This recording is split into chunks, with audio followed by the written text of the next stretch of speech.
Assalamualaikum warahmatullahi wabarakatuh. Kami dari kelompok 4 akan mempresentasikan hasil tugas kami yang berjudul Work Breakdown Structure atau bisa disebut dengan WBS.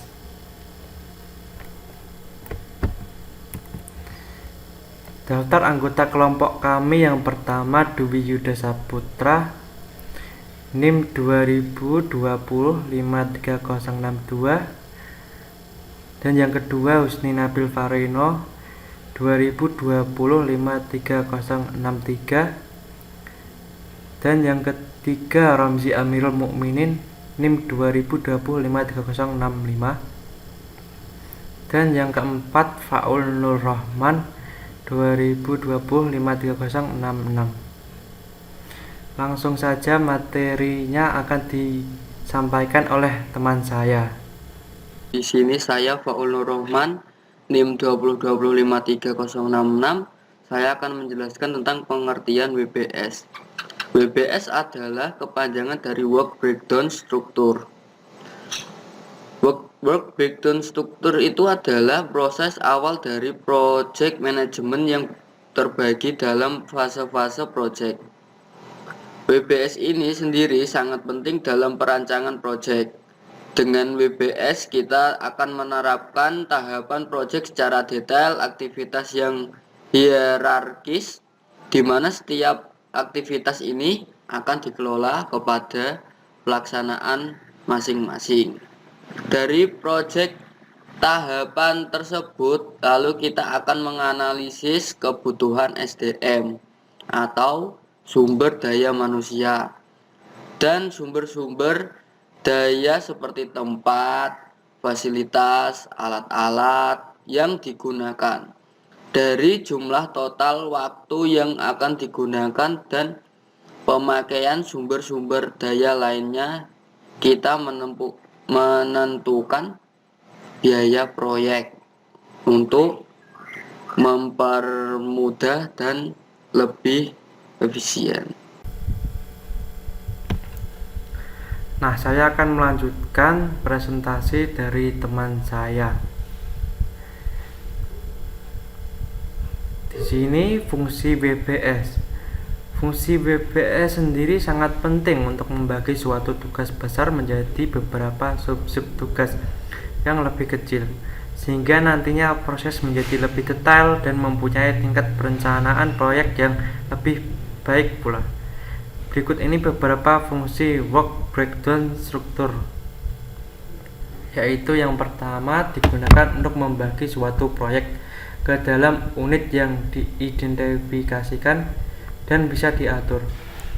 Kedua, digunakan untuk mengidentifikasi estimasi biaya sesuai dengan kontrak awal, biaya proyeksi, biaya aktual, dan komponen penjadwalan dari keseluruhan proyek.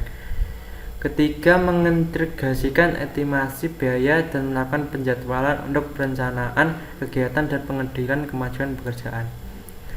Keempat, memberikan hasil ringkasan dari total biaya dan jadwal proyek untuk tujuan manajemen pelaporan.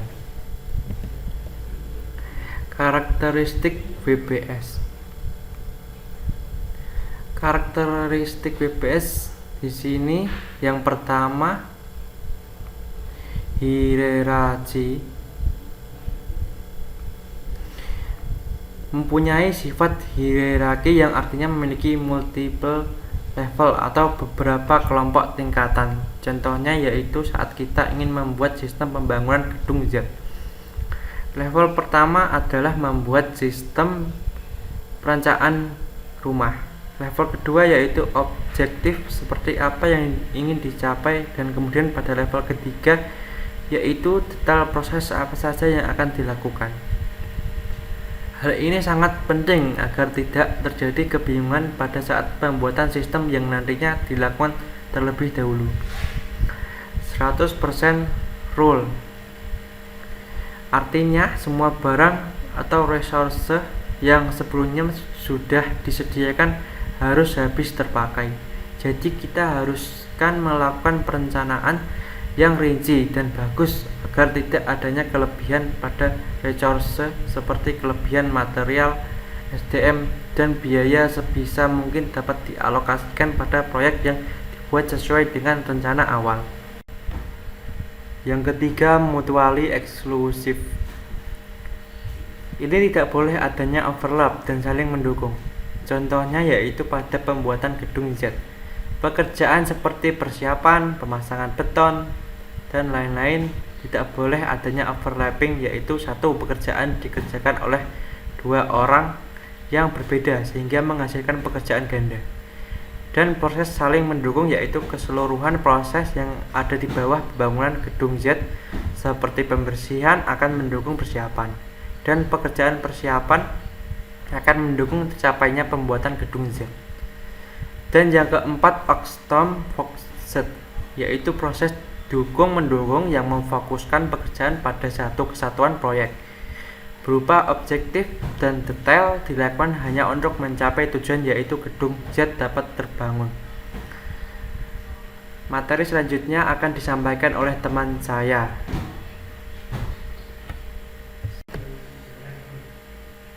Ya, di sini saya akan melanjutkan presentasi dari teman saya, yaitu membahas tentang komponen dari WBS. Suatu WBS atau Work Breakdown Structure biasanya memiliki beberapa komponen fungsional. Seperti halnya di sini terdapat 5 komponen. Yang pertama, deskripsi tugas. Deskripsi tugas adalah membuat deskripsi tugas yang dimana agar kita dapat mempermudah dalam project manager sehingga dapat membagikan tugasnya ke timnya dan bisa melacaknya dengan mudah. Yang kedua, status tugas. Di dalam status tugas ini, dalam pelaksanaan pembuatan tugas pastinya kan terdapat banyak tugas yang harus dikerjakan, dan tugas itu dikerjakan oleh berkelompok. Oleh karena itu, agar tim mudah dalam menyelesaikannya, kita membutuhkan status tugas. Contohnya, jika tim B baru menyelesaikan tugas jika tim A sudah menyelesaikannya. Kemudian yang ketiga, biaya. Biaya merupakan komponen dalam WBS untuk menghemat biaya pengeluaran. Dalam pembuatan tugas pastinya terdapat anggaran yang harus digunakan dengan jelas.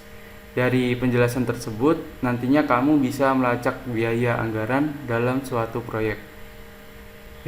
Selanjutnya, yang keempat, yaitu Project Deliverables.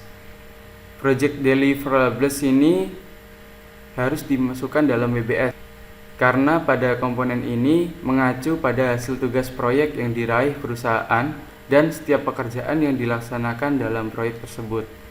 Tujuannya sendiri cukup simpel, yaitu untuk perantara keberhasilan sebuah proyek. Yang terakhir yaitu paket kerja. Komponen terakhir dalam sebuah WBS yaitu paket kerja ini. Paket kerja adalah sekelompok tugas kecil yang ditugaskan untuk setiap anggota dalam tim atau departemen. Dapat menentukan biaya maupun durasi paket kerja sebagai pedoman untuk setiap karyawan yang bekerja dalam proyek. Ya, di sini saya akan melanjutkan pembahasan yaitu manfaat dari WBS. Berikut ini terdapat beberapa manfaat dari WBS, antara lain yang pertama, digunakan untuk mempercepat proses penyelesaian suatu proyek. Jadi kita tidak kesulitan dalam penyelesaian proyek tersebut. Yang kedua, menentukan pencapaian apa saja yang diinginkan suatu proyek. Kita harus benar-benar menentukan pencapaian yang harus diinginkan dalam proyek tersebut. Yang ketiga,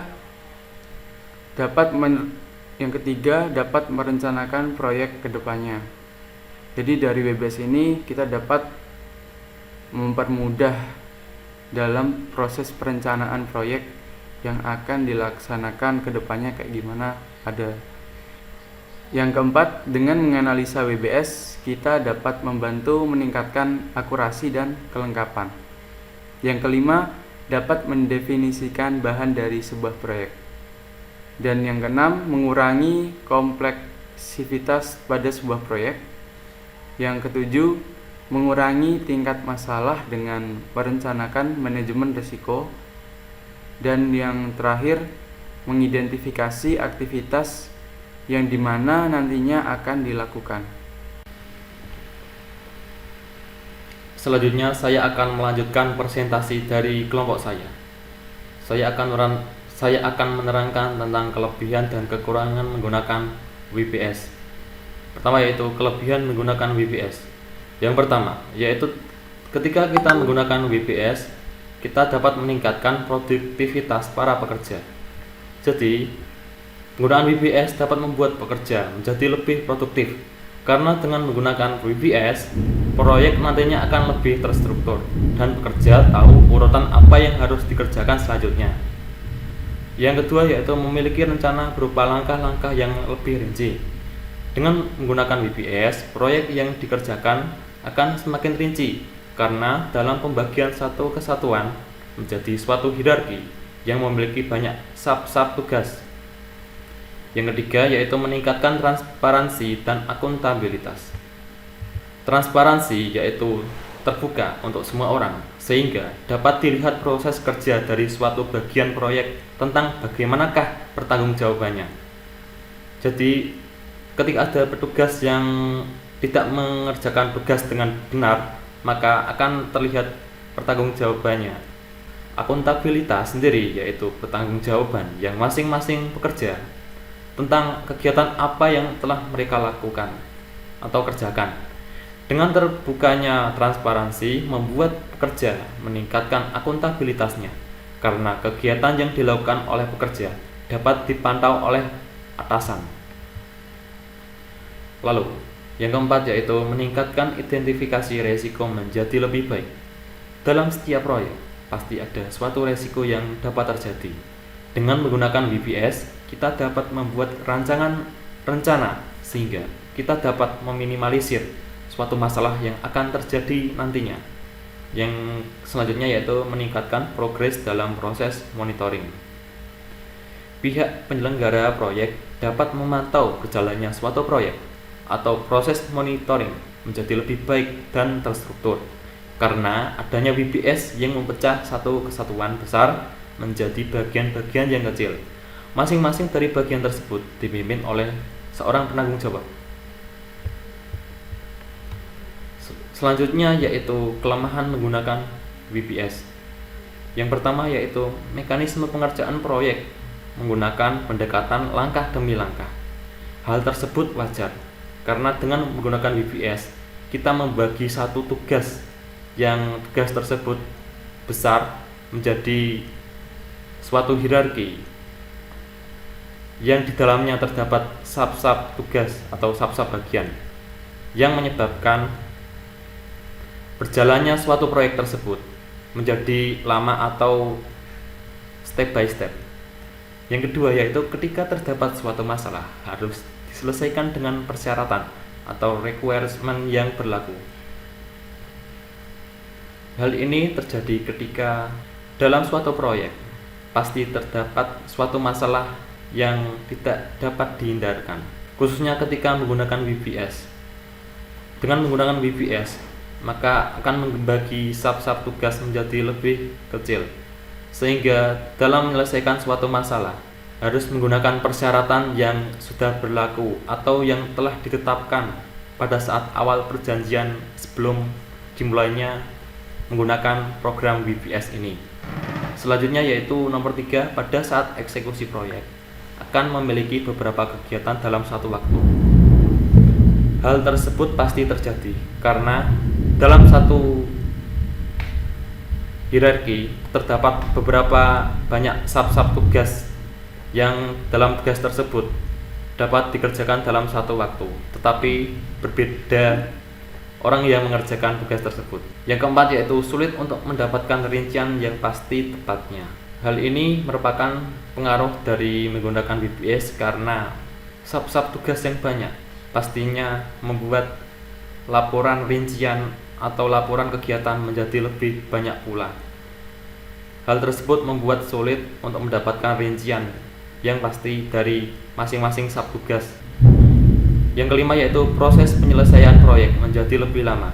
Ketika menggunakan WBS, pastinya kita membagi satu kesatuan menjadi hierarki yang lebih kecil.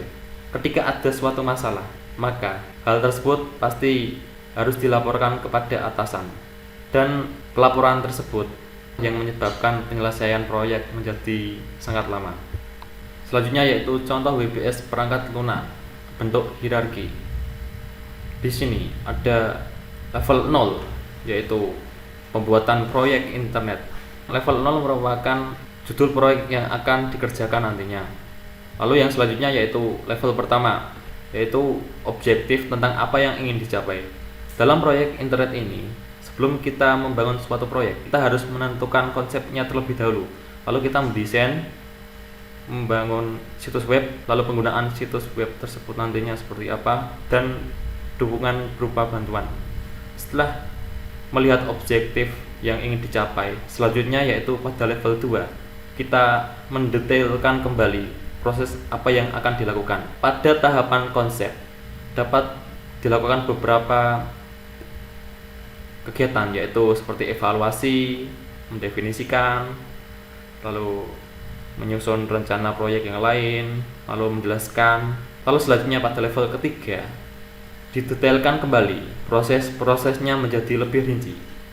Ketika telah menjelaskan rincian dari level kedua, kita merinci kembali menjadi lebih rinci, serinci-rincinya di proses level ketiga ini. Hal tersebutlah yang membuat proyek terasa lama, karena menggunakan WBS itu sendiri. Selanjutnya yaitu contoh WBS perangkat lunak yang menggunakan bentuk struktur. Hal ini kurang lebih sama dengan menggunakan bentuk hierarki, tetapi dengan penggunaan bentuk struktur ini tidak menggunakan bentuk set, tapi menggunakan baris.